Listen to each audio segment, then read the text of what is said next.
내가 세상 끝날까지 언제나 너희와 함께 있으리라.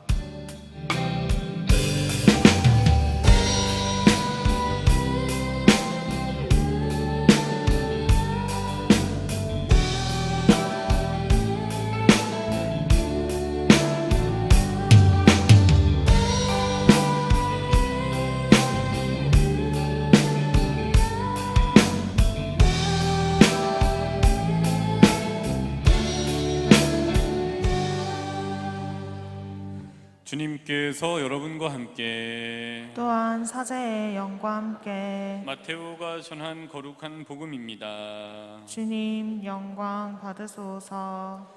그때 11 제자는 갈릴레아로 떠나 예수님께서 분부하신 산으로 갔다. 그들은 예수님을 뵙고 엎드려 경배하였다. 그러나 더러는 의심하였다. 예수님께서는 그들에게 다가가 이르셨다. 나는 하늘과 땅의 모든 권한을 받았다. 그러므로 너희는 가서 모든 민족들을 제자로 삼아 아버지와 아들과 성령의 이름으로 세례를 주고 내가 너희에게 명령한 모든 것을 가르쳐 지키게 하여라. 보라, 내가 세상 끝날까지 언제나 너희와 함께 있겠다. 주님의 말씀입니다. 그리스도님 참여합니다. 모두 자리에 앉으십시오. 아이들 야외 일에 혹시 갖고 있나요? 준비 안 하시죠? 네. 저 뭐 강론할 동안 야외 일에 좀 죄송한데 아까 말씀드렸어야 되는데 저도 좀 급해갖고 말씀 못 드린 것 같은데 야외 좀 준비를 해주시면 선생님. 네네 감사합니다. 네. 학사님도 같이 가셔서 도와주시면 되겠습니다. 이따가 한 권씩 나눠주면 되거든요.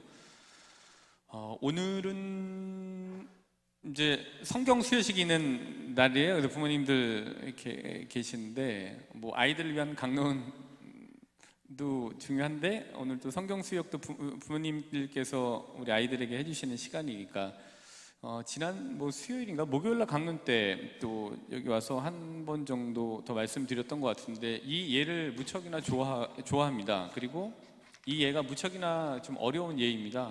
근데 무척이나 좋아하는 이 예는 이제 간디에 대한 얘기인데 목요일날 말씀드렸었죠. 간디가 이제 이렇게 돼서 어떻게 되냐? 누구를 할까? 자, 소연이가 있었어. 소연이 맞지? 소연이 엄마가 준상이 동생 소연이 엄마가 저한테 온 거예요. 예를 들면 저한테 와갖고 소연이가 설탕을 너무 좋아하는데 야 신부님이 설탕을 먹지 말라고 하면은 안 먹을 것 같으니까 좀 먹지 말라고 얘기 좀 해주세요 라고 했더니 간디가 제가 이제 소연이를 유심히 보고 보름 뒤에 다시 오세요 이렇게 했어요. 그래서 왜 그러지 하고 보름 뒤에 다시 왔어요. 그래서 이제 와서 제가 이제 소연이한테 소연이 너 이제 설탕 먹지 마 이렇게 얘기를 한 거죠. 그러니까 소연이가 이제 알겠습니다. 이제 안 먹을게요 라고 이제 설탕을 안 먹겠다고 이제 결심을 했어요. 그래서 소연이 엄마가 아니 신부님 왜 그 보름 전에 얘기를 하지 왜 지금 보름 후에 얘기한다고 지금 얘기하세요 라고 했더니 제가 얘기한 거죠. 보름 전에는 저도 설탕을 무척이나 좋아했었어요. 그래서 보름 동안 갔다 오라는 얘기는 제가 설탕을 끊기 위한 시간을 벌기 위함이었습니다. 그래서 제가 설탕을 끊고 나서 말씀을 드린 겁니다. 근데 이 이야기는 무척 쉬운데 무척 어려운 이야기인 거예요.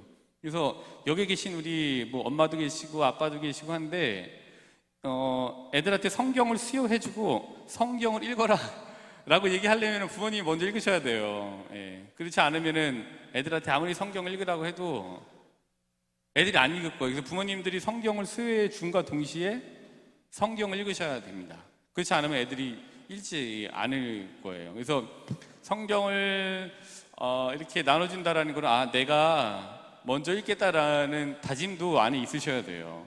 그래서 애들이 이렇게 여기 와 있는데 나중에 지금 엄마랑 아빠 나이가 돼서 결혼을 해서 지금 있는 요 아이들만한 아이를 얘네들이 가질 때 우리 아빠가 또 우리 엄마 그때 나 때문에 성당에 와서 나한테 성경을 이렇게 줬었지 라는 거를 그대로 기억해냅니다.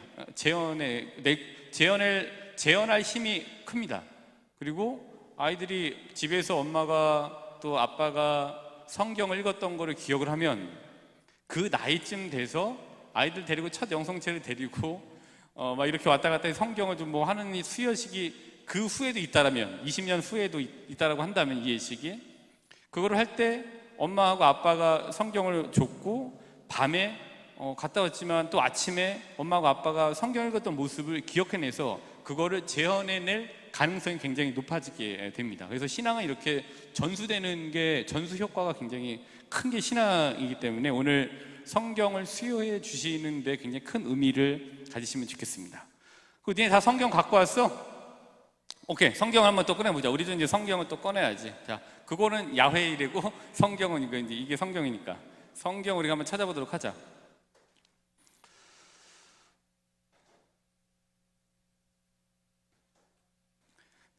성경 갖고 왔지?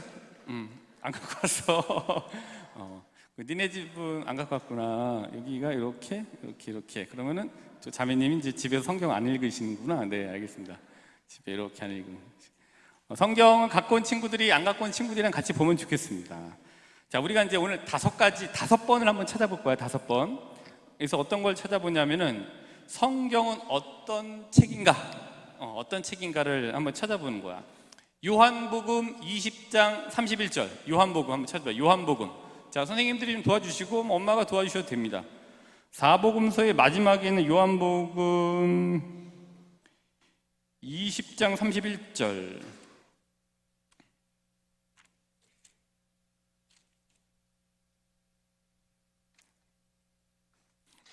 야훼일에 말고 성경. 이거 안 갖고 왔구나. 괜찮아. 뒤에서 이제 들으면 돼. 괜찮아요. 괜찮아. 엄마랑 같이 읽어도 되고, 소연아. 자, 요한복음 20장 31절. 있는 친구들만 한번 읽어보죠. 뭐. 예, 오늘 또 성경 수요식 있으니까 아마 애들이 안 갖고 왔을 게 분명하고요. 그냥 드린 말씀이었고, 20장 31절을 보면 어떤 거냐면은 성경은 어떤 책이냐? 20장 31절 한번 같이 한번 읽어보도록 하겠습니다. 이것들을 기록한 목적은 예수님께서 메시아시며 하느님의 아드님이심을 여러분이 믿고 또 그렇게 믿어서 그분의 이름으로 생명을 얻게 하려는 것이다. 이제 이게 성경은 어떤 책이냐? 생명을 얻게 하려고 지어진 책이다. 이렇게 좀 기록하고 있습니다. 그래서 성경은 곧 생명을 얻게 하는 방법들이 들어있는 책이구나라는 걸 우리가 첫 번째 알 수가 있고요. 여기다가 줄을 잘 거놨으면 좋겠습니다. 아니면 한 번에 좀 모아놓으시면 좋겠고요. 제가 이렇게 이 체인처럼 엮어서 말씀을 드리겠습니다. 그 다음에 이러한 생명을 얻게 하려는 책임과 동시에 어떤 책이냐 하면은 로마서 16장 25절부터 26절. 로마서를 한번 가볼까요? 로마서를 한번 가볼게요. 로마서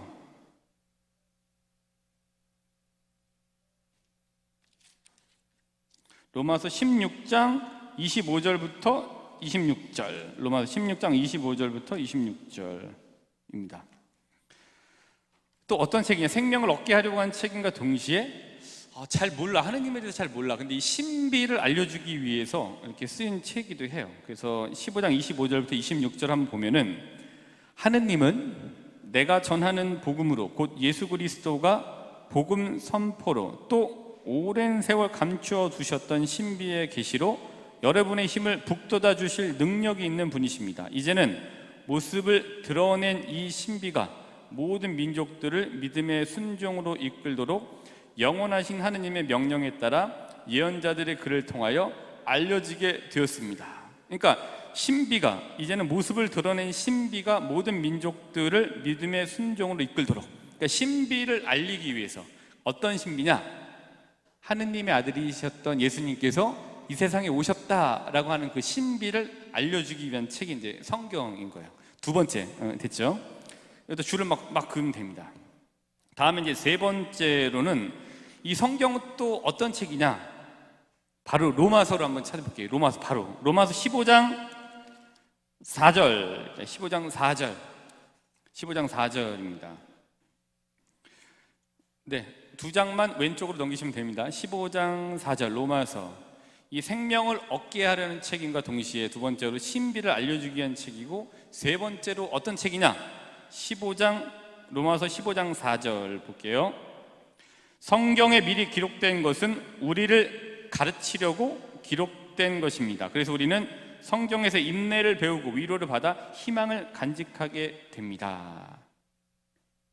가르치려고, 그러니까 우리를 가르치려고 기록된 거야. 그래서 생명을 얻기 위한 책이고, 예수님이 어떤 분이시라는 거, 이러한 신비를 알려주면서 우리에게 이렇게 이 방향으로 가면은 참 좋아, 이런 방향으로 가면은 하나님을 닮아가는 거야, 이런 방향으로 가면은 결국에는 우리가 하느님 천국에서 만나게 될 거야 라는 이런 거를 가르치려고 이제 기록된 책이 성경인 거야. 세 번째, 부모님들 이렇게 잘 엮어가시면 돼요. 그 다음 네 번째로는 이 성경은 그러면은 어떠한 힘을 가지고 있느냐?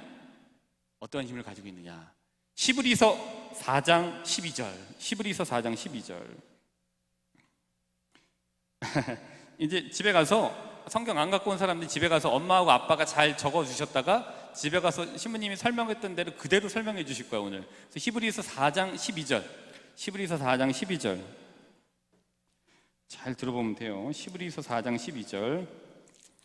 이 생명을 얻게 하고 신비를 알려주고 이런 것들을 가르치려고 기록된 이 성경은 어떤 거냐? 히브리서 4장 12절을 보면은 이러한 것들을 가지고 있습니다. 사실 하느님의 말씀은 살아있고 힘이 있으며 어떤 쌍날칼보다도 날카롭습니다. 그래서 사람 속을 꿰찔러 혼과 영을 가르고 관절과 골수를 갈라 마음의 생각과 속셈을 가려냅니다.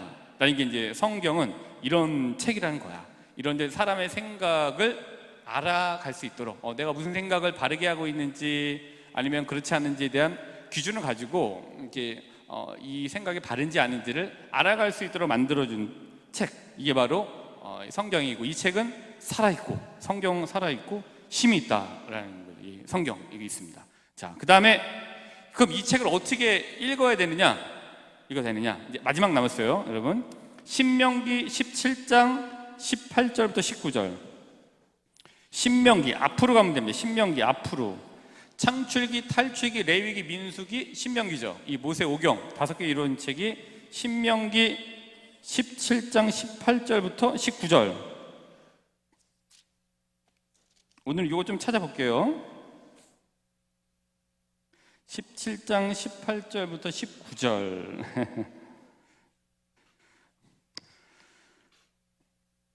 임금은 왕위에 오르면 레위인 사제들 앞에서 율법의 사본을 책에 기록해야 된다. 그리고 그것을 자기 곁에 두고 평생토록 날마다 읽으면서 주 자기 하느님을 경외하는 법을 배우고 이 율법의 모든 말씀과 이 규정을 명심하여 실천해야 된다.